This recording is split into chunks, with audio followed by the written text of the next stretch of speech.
बिस्मिल्लाहिर्रहमानिर्रहीम। मैं इस वक्त मौजूद हूँ फैसलाबाद रेलवे स्टेशन पर और मैं यहाँ से अभी मुल्तान के लिए मूव कर रहा हूँ पाकिस्तान एक्सप्रेस ट्रेन के ज़रिए।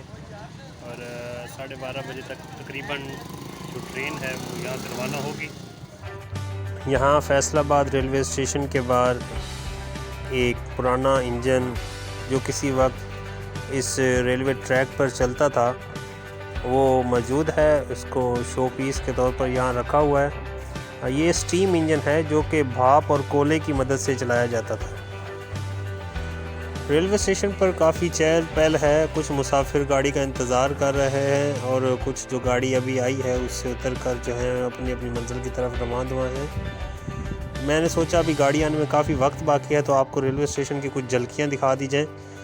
ये अभी रेलवे ट्रैक इस वक्त खाली है, गाड़ी प्लेटफार्म पर मौजूद नहीं है। और जैसा कि आप देख रहे हैं कुछ मुसाफिर गाड़ी के इंतज़ार में प्लेटफार्म पर चहलकदमी कर रहे हैं और गाड़ी का इंतज़ार हो रहा है। कुछ स्टॉल लगे हुए हैं जिस पर मुख्तलिफ़ किस्म की चीज़, पानी, मशरूबात और चाय वगैरह दस्तयाब है। इस वक्त हमारी गाड़ी प्लेटफार्म पर आ चुकी है और हम मुल्तान के लिए रवाना होने लगे हैं। आप तमाम दोस्त हमारे साथ रहें और रास्ते में आने वाले मनाज़िर से लुत्फ़अंदोज़ हों। और जैसे ही प्लेटफार्म से गाड़ी रवाना हुई है देखें कुछ लोग जो कि पीछे आने वाली गाड़ी का इंतज़ार कर रहे हैं वो यहाँ पर मौजूद हैं। और गाड़ी प्लेटफार्म से रवाना हो चुकी है फैसलाबाद से। और जैसे ही हम फैसलाबाद के हदूद से निकलेंगे आप हमारे साथ रहें और कुदरत के मनाज़र से लुत्फ़अंदोज़ हों। बादल बने हुए हैं, काफ़ी खूबसूरत मौसम है और लगता ऐसी है कि शायद बारिश जो है वो हमें रास्ते में आए। मानसून मौसम की वजह से काफ़ी इलाका सरसब्ज़ और शादाब है। कुछ इलाका जो है वो गैर आबाद है। उसकी वजह ये है कि ये इलाका सीम ज़दा है और ये सीम ज़दा इलाका शोर कोट के दोनों अतराफ़ जो है मौजूद है। और इस वक्त हम पहुंचने वाले हैं तकरीबन खानेवाल रेलवे स्टेशन के करीब। ये जो प्लेटफार्म आपको नज़र आ रहा है ये खानेवाल रेलवे स्टेशन का प्लेटफार्म है। खानेवाल को वो रेलवे के हिसाब से काफ़ी अहमियत हासिल है क्योंकि यहाँ से 4 सिमतों में तक जो ट्रैक है, रेलवे ट्रैक हैं वो रवाना होते हैं। एक ट्रैक यहाँ से डायरेक्ट बहावलपुर के लिए निकलता है और दूसरा ट्रैक रास्ता मुल्तान, शुजाबाद और बहावलपुर के लिए निकलता है। और आप सिमत में एक ट्रैक जो है वो शोरकोट, फैसलाबाद, जंग, सरगोदा की तरफ निकलता है जबकि दूसरा ट्रैक साहिवाल, उकाड़ा और लाहौर के लिए निकलता है। तो इस लिहाज से खानेवाल स्टेशन को काफ़ी ज़्यादा अहमियत हासिल है। ये जंक्शन है और काफ़ी मसरूफ़ स्टेशन है। मैक्सिमम गाड़ियाँ जो हैं उनका स्टॉप खानेवाल में लाजमी होता है। खानेवाल स्टेशन से गाड़ी जो है वो रवाना हो चुकी है। और आप तमाम दोस्तों को इस वक्त जो स्टेशन नज़र आ रहा है ये मुल्तान रेलवे स्टेशन का ट्रैक है। मुल्तान रेलवे स्टेशन पर गाड़ी पहुंच चुकी है और यहाँ पर कुछ डब्बे जो हैं वो मौजूद हैं और मुल्तान रेलवे स्टेशन गाड़ी पहुंची है। अब यहाँ से हम आपको जो है मुल्तान शहर का विज़िट स्टार्ट करवाएंगे। मुल्तान शहर की जो अहम और ख़ास जगह हैं उनका भी आपको विज़िट करवाएंगे। आप हमारे साथ रहें। तमाम दोस्तों का बहुत शुक्रिया जिन्होंने हमारा साथ दिया। मुल्तान शहर के विज़िट आपको करवाने से पहले मैं आप तमाम दोस्तों से एक रिक्वेस्ट करना चाहूँगा कि आप तमाम दोस्त हमारे चैनल को लाजमी सब्सक्राइब करें ताकि मज़ीद आपको हमारी वीडियो जो है बर वक्त मिलती रहे। ये railway station Multan railway station पर गाड़ी रुक चुकी है और अभी हम यहाँ से उतरने के बाद रेलवे स्टेशन के बाहर निकलेंगे और फिर हम आपको नेक्स्ट डे जो है वो मुल्तान शहर के जो टूर है वो स्टार्ट करवाएंगे। ये मुल्तान रेलवे स्टेशन का बैरूनी मंज़र है जो आपको नज़र आ रहा है और काफ़ी चहल पहल है यहाँ पर भी एक स्टीम इंजन जो है वो मौजूद है यादगार के तौर पर जो कि काफ़ी पुराना है और जो आपके सामने है ये स्टीम इंजन बिल्कुल उसी इंजन की कापी है जो कि आपको फैसलाबाद रेलवे स्टेशन के बाहर खड़ा नज़र आया था। और यहाँ पर मुल्तान रेलवे स्टेशन के बाहर भी ये यादगार के तौर पर खड़ा किया गया है। और इसके बाद हम अपने मुल्तान के जो विज़िट का बाकायदा आगाज़ करेंगे। आप हमारे साथ रहिए।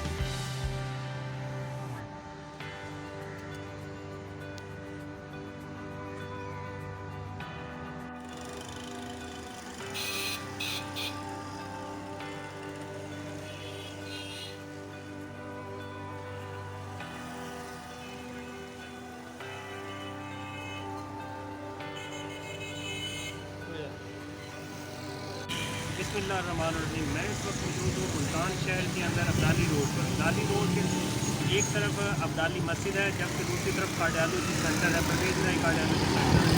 इस अब्दाली रोड की निस्बत जो है वो अहमद शाह अब्दाली के साथ है। अहमद शाह अब्दाली जो अफगानिस्तान के अमीर थे, उनकी पैदाइश यहाँ मुल्तान में हुई। 1721 में उनकी पैदाइश यहाँ मुल्तान में हुई। उनकी वालदा यहाँ अपने शोहर के मामू जलाल खान सदोज़ई के यहाँ आई हुई थी और उन दिनों उनकी पैदाइश यहाँ पर हुई। यहाँ पर उनकी यादगार तामीर की गई है उनकी जाए पैदाइश पर। जिस जगह वो पैदा हुए उसी जगह पर एक यादगार बनाई गई, जो कि हम अभी आपको यादगार की तस्वीर दिखाते हैं। मेरे साथ है ये वो जगह है जहाँ पर अहमद शाह अब्दाली की पैदाइश हुई।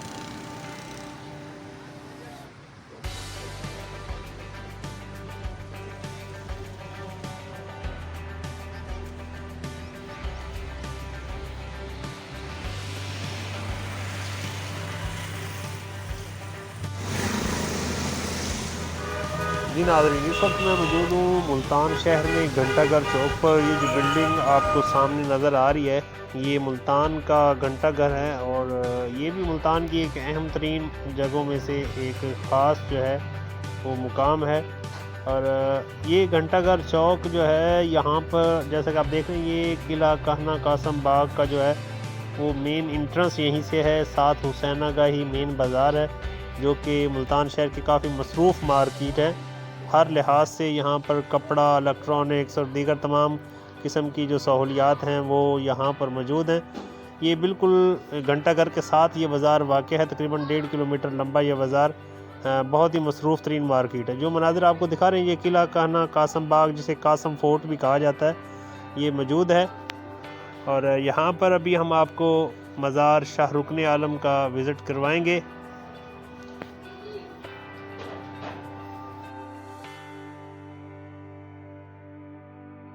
इस वक्त मैं मौजूद हूँ कासम फोर्ट मुल्तान में और यहाँ पर मेरे पीछे कासम फोर्ट का गेट है और साथ ही शाह रुकन आलम का मज़ार भी।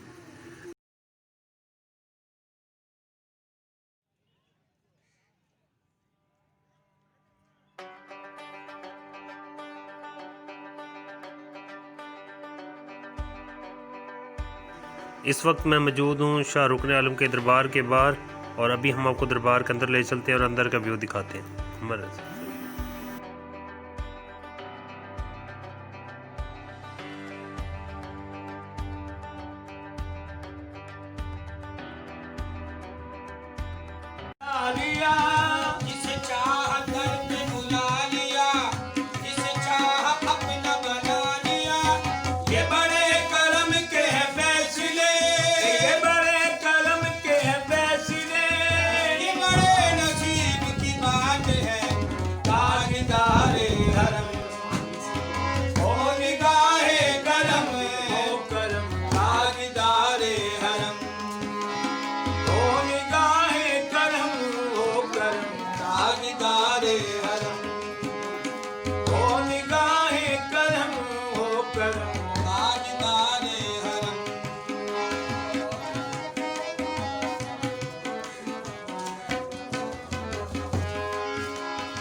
बिस्मिल्लाहिर्रहमानिर्रहीम। इस वक्त मैं मौजूद हूँ मुल्तान में, किला कना कासम बाग में। यहाँ पर जैसे कि आप देख रहे हैं, मैं रुकन आलम के दरबार पर मौजूद हूँ। जैसा कि आपको सामने नज़र आ रहा है, शाह रुकन आलम के दरबार के अगर आप एक साइड से देखेंगे तो आपको पूरे शहर का जो व्यू है वो नज़र आता है। आपको कैमरा भी घुमा के दिखाते हैं। वो सामने आपको घंटाघर नज़र आ रहा है और साथ ही ये कासम बाग का जो किले के इंट्रेंस है, मेन इंट्रेंस जहाँ से आप इंटर होते हैं, और सामने वो दमदमा है जो गिरा कर दोबारा तमीर किया गया। पुराना दमदमा जो है वो गिरा दिया गया था। हम मौजूद हैं मुल्तान शहर में। वैसे तो आप सब दोस्त जानते हैं कि बहुत कदीम शहर है। इसकी क़दामत का अंदाज़ा इस हवाले से लगाया जा सकता है कि एक जगह मैंने पढ़ा कि लिखा था कि ये शहर इंसानों ने आबाद नहीं किया। मतलब कि इसकी क़दामत इतनी ज़्यादा है, ये इतना कदीम शहर है कि इसके बारे में किसी शख्स को वाज़ेह तौर पर मालूम नहीं है कि ये किस साल और कब ये शहर आबाद किया गया। सिकंदर आज़म के ज़माने में भी मुल्तान शहर मौजूद था और इससे भी कबल, यानी कि ये शहर की जो असरात हैं या निशानात हैं वो मौजूद थे। इस शहर में बहुत सी कदीम जगह हैं, बहुत से कदीम मज़ारात हैं, बहुत से मंदिर हैं, चर्च हैं और बहुत सी कदीम जगह हैं जिन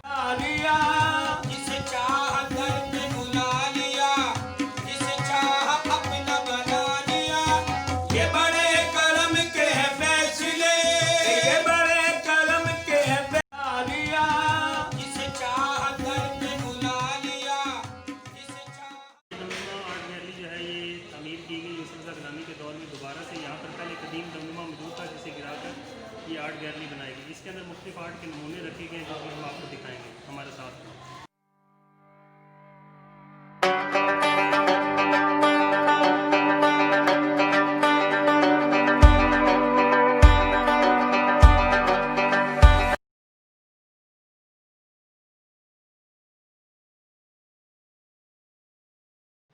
इस वक्त जो हम आर्ट गैलरी के अंदर मौजूद है, यहाँ पर जो आर्ट के नमूने दिए गए, इन तमाम नमूनों का ताल्लुक मुल्तान की तारीख के साथ है। मुल्तान शहर में जैसे मुख्तलिफ अदवार में हमले किए गए, इसको फतह किया गया, तो मुल्तान शहर पर जो नशेब फराज आए उनको एक तस्वीरी शक्ल में यहाँ पर बयान किया गया, जिस हवाले से यहाँ पर मुख्तलिफ तस्वीर जो है अवेज़ा की गई हैं, जो कि हम आपको दिखा रहे हैं। मज़ीद तस्वीर देखते हैं, हमारे साथ रहिए।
कि आपको पूरे मुल्तान शहर का व्यू नज़र आ रहा है।